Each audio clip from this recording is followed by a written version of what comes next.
What's going on, gang? Baltmatrix here, and today we are taking a look at Open and Play Galvatron.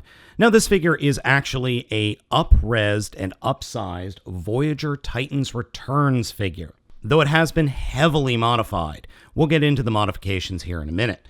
Giving you guys a quick look at the differences between the figures. They share a core design philosophy, but that's about it. This Galvatron is absolutely stunning in person. The purple is simply divine. The head sculpt is wonderful. It's also filled with grimacy goodness. The posability of the figure is also second to none. We'll get into that shortly. But first, I want to give you guys a 360 look at the figure. Starting down at the feet, it's very, very clean. Everything fits together very well. The legs are nice and painted and molded. The torso looks fantastic. You can even pull off a slight pelvic thrust with the figure that a lot of Japanese designers are fans of.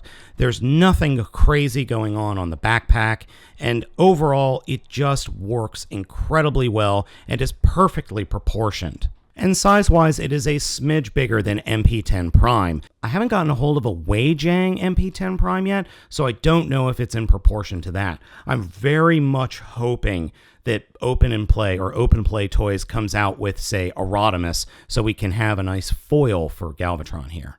Posability-wise, the figure has an incredible range of posability. Figure can look up that much, figure can look down that much, and swivel side to side. Arms are on deliciously loud ratchets, in and out, forward and back, swivel at the upper arm, though it is exceptionally tight, double bend at the elbow, fists swivel, hands open and close on a nice pin, then the bottom three fingers can close independently of the trigger finger, and the trigger finger actually has an extra joint so he can point, so he can actually point at somebody. Torso articulation does not exist unless you come to the back of the figure and unpeg this section on his back. Then the torso moves freely and is very tight. Galvatron can kick forward that much, can kick back that much, can kick out that much. Knee bends at 90 degrees. Feet have ankle articulation side to side. Something about the cannon that you all should know is that you can't rotate it from side to side. It is on a hexagonal pin, so that pin doesn't rotate. Transformation into cannon mode, you simply take that pin, push it back, and then it'll plug into where the head goes. The only other thing that I don't like are all the screws visible here in the cannon mode. Oh well, nothing I can really do about that.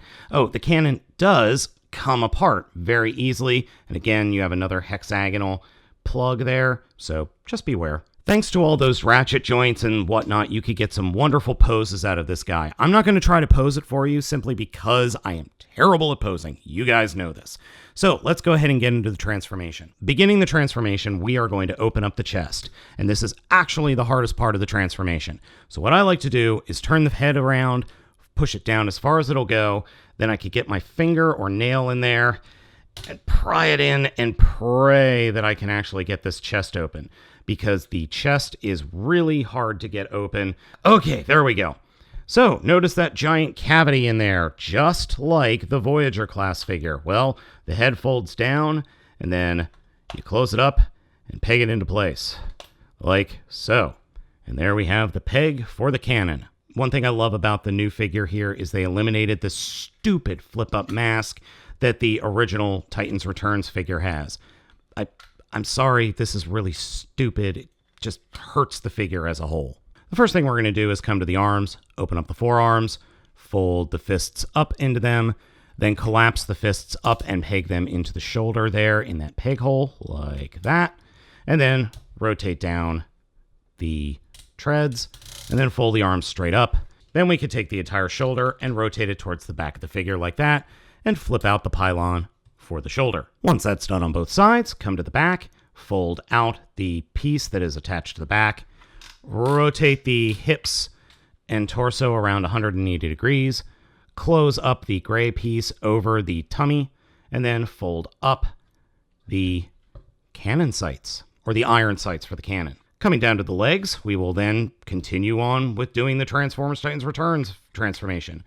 Flip out these panels on both legs. More on this a little bit in a minute. Fold up the feet a little bit. Then come to the back of the knee. This is where things get interesting. There are these tabs. You have to push them in, and that will unlock the knee so that you can fold it down into the leg like so. So then we do that for both sides, making sure that the kibbly bit with this folded up piece is on the bottom of the tank mode. Now that the rear of the tank mode is complete, we'll come to the other side of the tank. Or tank. I keep saying tank. I mean turret or cannon. Combine these two sections together, and then we have a little stabilizer for the back of the cannon mode.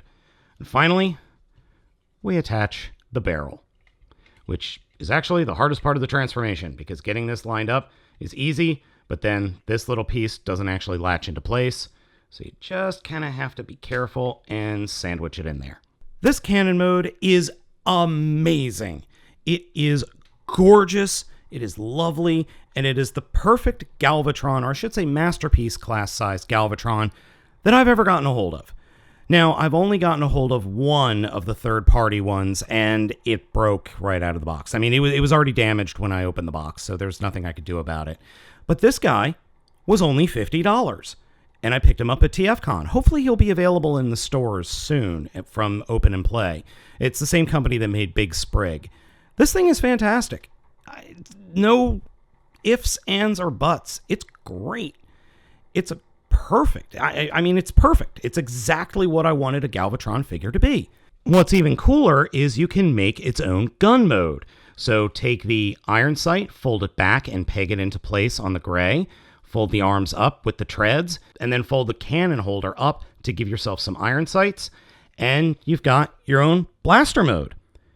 And what's even funnier is this turned upside down like that could be a submarine mode, or some kind of mode, I guess, because look at the back.